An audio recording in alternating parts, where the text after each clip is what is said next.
Hariom friends, Hariom.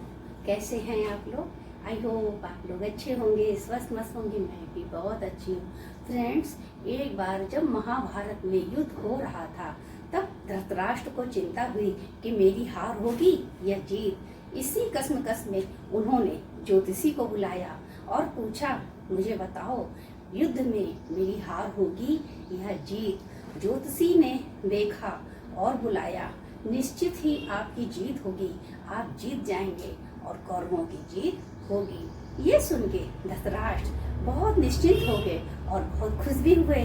अब युद्ध शुरू हुआ। युद्ध के 10वें दिन धृतराष्ट्र को लग रहा है मेरी हार होगी, लेकिन ज्योतिषी ने कहा था कि आपकी जीत होगी, लेकिन मैं तो हार रहा हूँ, अब क्या करूँ। उन्होंने इतनी उधेड़-बुन हुई, उनको इतनी दिमाग में टेंशन हो गई। उन्होंने ज्योतिषी को फिर बुलाया और पूछा, आपने तो कहा था कि मैं जीतूंगा, कौरवों की जीत होगी, लेकिन हम लोग तो हार रहे हैं।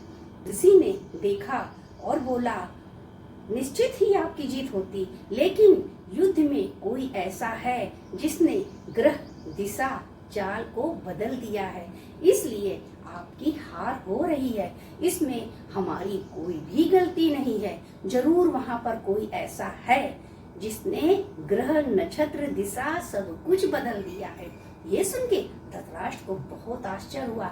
उन्होंने कहा, ऐसा कौन है वहां पर? तब विदुर जी ने कहा, वहां पर कृष्ण है, और जहाँ कृष्ण है वहां तो जीत निश्चित है। कृष्ण बैठे हैं, तब कैसे पांडवों की हार होगी? क्योंकि कृष्ण तो पांडवों के साथ थे, कौरवों के साथ नहीं थे। अगर कृष्ण चाहते तो एक तीर से कौरवों का नाश कर देते और एक ही तीर से पांडवों को जिता देते, लेकिन उन्होंने ऐसा नहीं किया। एक गाली देने वाले को वो तुरंत उसका सर धड़ से अलग कर देते, क्योंकि उनके हाथ में सुदर्शन चक्र है। लेकिन उन्होंने कभी भी सुदर्शन चक्र का इस तरह गलत प्रयोग नहीं किया। हरदम उन्होंने बांसुरी का ही प्रयोग किया है। उन्होंने हरदम यही संदेश दिया है, प्रेम से सारे काम हो जाते हैं, लड़ाई झगड़ा करने से क्या फायदा। लेकिन लोग आजकल लड़ाई झगड़ा ही करते हैं। कहते हैं महाभारत में इतिहास के सारे पन्ने बंद हो गए हैं, माना इतिहास कल रचा गया था। लेकिन आज भी शकुनी वाले पासे इस संसार में लोग खेल रहे हैं, षड्यंत्र कर रहे हैं, किसी का घर बर्बाद कर रहे हैं, किसी के बच्चे को गुमराह कर रहे हैं, किसी की बेटी बहू से लड़ाई करवा रहे हैं, क्योंकि थोड़े से फायदे के लिए। इनको जब लगता है कि हमें थोड़ा सा फायदा हो रहा है तो ये कुछ भी कर सकते हैं। आपको मालूम होना चाहिए कि आप इस संसार में हैं, आप जो बोएंगे वही काटेंगे। अगर आपने किसी को अन्न दिया तो आपको अन्न वापस में मिलेगा। अगर आपने किसी को गाली दी तो आपको वापस में गाली दी, आपको वापस में गाली मिलेगी। अगर आपने किसी को मान अपमान किया तो आपको मान अपमान से ही गुजरना पड़ेगा। अगर आपने किसी का कत्ल किया तो आपको पुलिस अंदर कर देगी। तो देखिए, आप जैसा भी करेंगे आपके साथ रिटर्न में वैसा ही होगा। एक बार एक अर्थी जा रही थी, उसके पीछे एक आदमी दौड़ लगाता हुआ जा रहा था और बोल रहा था, रुको रुको रुको रुको रुको। लेकिन अर्थी तो सो चुकी थी। फिर भी उसने अर्थी का चद्दर हटाया और कहा, कहाँ जा रहे हो? मेरे मकान के कागज लेके तुम क्या ऊपर जा रहे हो? अब इन कागजों का तुम क्या करोगे? उसके घर वाले देख रहे थे और बहुत शर्मिंदा हुए।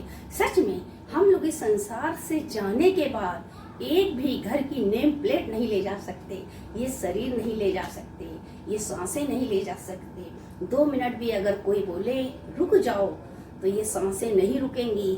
अरे रुक जाओ, मैं अपने बेटे को देख लूं, ये सांसें नहीं रुकेंगी। फिर भी लोग ऐसा कर रहे हैं, करते रहेंगे। लेकिन कहते हैं कर्मा वापस लौटकर जरूर आता है, और किए हुए कर्मों का फल हमें भोगना ही पड़ता है। चाहे महाभारत में हो, चाहे इस युग में हो, और चाहे उस युग में हुआ हो, भोगना तो पड़ा ही है। चाहे कौरव हो, चाहे पांडव हो, चाहे इस संसार के लोग हो। तो इसलिए हमें ऐसा नहीं करना चाहिए। जब हम इस संसार से जा रहे हो और पीछे से कोई रोके टोके तो कितनी खराब बात है। अगर हम घर से ही बाहर जाते हैं और हमें पीछे से कोई आवाज लगाता है तो हम रुक जाते हैं, तो जो ऊपर जा रहा है हम उसको आवाज लगाएंगे तो वो भी रुक जाएगा। तो इसलिए ऐसे काम करो कि हमारे जाने के बाद कोई हमें आवाज ना लगाए, माना ये ना कहे बड़ा खराब आदमी था, बड़े लोगों के घर बर्बाद कर दिए, ऐसा कर दिया वैसा कर दिया, बल्कि ऐसी चर्चा हो बहुत अच्छा आदमी था, बहुत अच्छे काम किए, बहुत लोगों का भला किया, अरे इसके जैसा आदमी तो कहीं मिलेगा भी नहीं। ऐसी लोग हमारी चर्चा करें, ऐसा ना कहें कि देखो अच्छा हुआ चला गया। क्यों क्यों ऐसा करते हो? आपको मिलता भी क्या है? गीता में कृष्ण भगवान ने 9वें अध्याय में बोला है कि जो जिस चीज की पूजा करता है उसको वही मिलता है। जैसे आप देवी देवता को पूजते हैं तो आपको देवी देवता प्राप्त होते हैं, अगर आप भूतों को पूजते हैं तो आपको भूत प्रेत प्राप्त होते हैं, अगर आप पितरों को पूजते हैं तो आपको पितरों का आशीर्वाद मिलता है, आपको पितरों की प्राप्ति होती है। अगर आप कृष्ण को पूजते हैं तो आपको कृष्ण की प्राप्ति होती, माना कृष्ण जहाँ वहीं सारे काम हो जाते हैं। तो जो लोग कृष्ण को पूजते हैं वो कृष्णाय में समा जाते हैं, माना कृष्ण ही हो जाते हैं। कृष्ण भक्त कृष्ण ही हो जाता है। इसलिए कृष्ण का भक्त होना कोई मामूली बात नहीं है। विचार करो, कृष्ण भक्त होना बहुत बहुत नसीब वालों की बात है। और जो कृष्ण से जुड़ा होता है, उनमें लीन होता है, वो इस संसार से आवागमन से मुक्त हो जाता है। उसको बार बार इस संसार में आने की जरूरत नहीं पड़ती है, वो मुक्त हो जाता है। जैसे आप सोचेंगे कि एक आदमी इतना परेशान कर रहा है सबको, ऐसा क्यों कर रहा है, कोई कुछ कहता क्यों नहीं है? इसलिए कोई कुछ नहीं कहता है कि जब लोग देखते हैं कि ये इतना गंदा कर रहा है, लोग नहीं बोल रहे हैं, भगवान भी नहीं बोल रहे हैं, वो तो देख रहे हैं, वो तो सभी कुछ देख रहे हैं, लेकिन नहीं बोल रहे हैं। क्यों?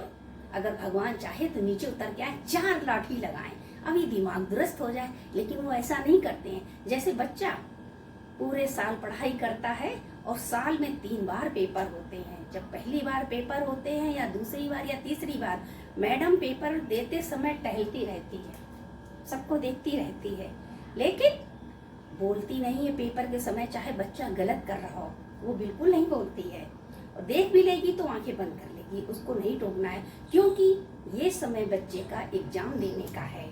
अगर टीचर बोल देगी तो बच्चा एग्जाम कैसे देगा, कैसे पास होगा? जब टीचर की बारी आएगी, जब वो पेपर उसके चेक करेगी कि इसने कॉपी में क्या लिखा है, तब वो डिसीजन लेगी इसको पास करना है या फेल करना है।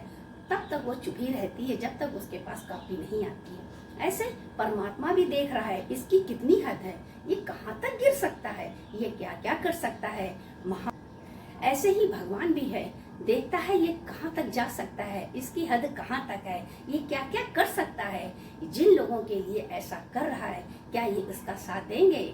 भगवान भी देखता है। जब टाइम आता है तो फिर जब वो अपनी वही खाता निकालता है, उसके कर्मों का देखता है हिसाब किताब, फिर वो उसी तरह न्याय भी करता है।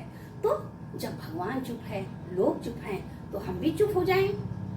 चुप में भलाई है, जाने कन्हाई है, किया है क्या मेरा हाल इन्हीं लोगों ने। शिकायत भी करो, कुछ भी करो, लेकिन समय आने पर ही काम होगा। भले ज्योतिषी को बुलाओ, पंडित को बुलाओ, सबको बुला लो। धृतराष्ट्र ने ज्योतिषी को बुलाया और दिखलाया, लेकिन उसने सही बताया भी, लेकिन 10वें दिन क्या हुआ, उनको क्यों टेंशन हुई?